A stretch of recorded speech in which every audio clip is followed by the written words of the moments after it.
Lancée par le préfet du département des Collines, Dr Saliou Odoubou, la phase écrite du concours de recrutement de 100 gardes forestiers pour le compte du département du Zou et des Collines a eu lieu ce samedi 22 octobre 2022 au CGE de Dassa-Zoumé. Au total, 24 candidats attendus ont répondu présents et composent en toute quiétude.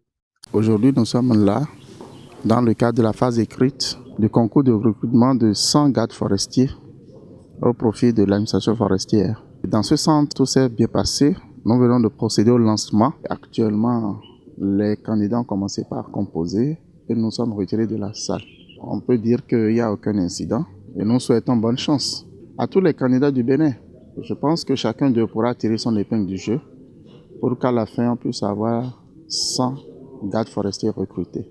Cette phase écrite est lancée en présence de plusieurs personnalités forestières. Le chef cabinet du directeur général des eaux, forêts et chasses exprime toute sa satisfaction et remercie le préfet des Collines pour son accompagnement. C'est une fierté de voir qu'à notre arrivée, les autorités départementales qui sont dans le jury départemental d'organisation de ce concours sont venus sur les lieux déjà à 6h30. Au niveau des candidats également, on a constaté que dans ce centre, les 24 qui sont attendus étaient là également avant 7h et déjà à 7h35, la première épreuve de composition française a été lancée et ils sont en train de composer en toute sérénité. Nous sommes vraiment satisfaits que les choses se déroulent dans le cours normal.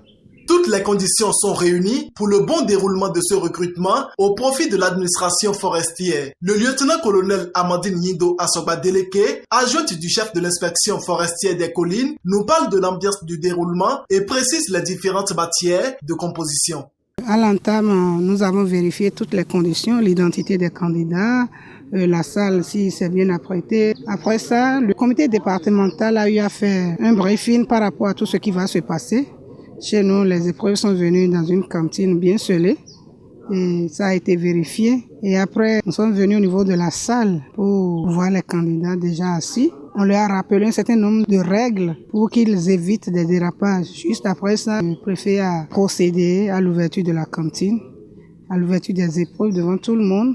Les candidats eux-mêmes se sont assurés que tout est vraiment fermé. Et ce n'est qu'à l'issue de ça que les enveloppes ont été ouvertes et distribuées. Pour le compte du département des Collines et du Zou, nous avons 24 agents forestiers en herbe. Nous avons deux types d'épreuves. On a l'épreuve qui concerne la spécialité et le français. La direction départementale de l'enseignement secondaire des Collines n'est pas restée en marge de cette composition. Elle remercie les autorités et souhaite une bonne chance aux candidats. On a besoin de 100 personnes, c'est de se concentrer et de bien composer. On a vu un grand accompagnement de la direction des eaux et forêts. Nous les remercions pour tout ce déplacement et surtout d'avoir choisi notre département pour la composition. Rappelons que cette phase écrite est lancée sur toute l'étendue du territoire national et constitue la deuxième vague de recrutement de gardes forestiers après celle de 2020. Avec ce recrutement de 100 gardes forestiers, l'administration forestière peut pousser désormais un ouf de soulagement.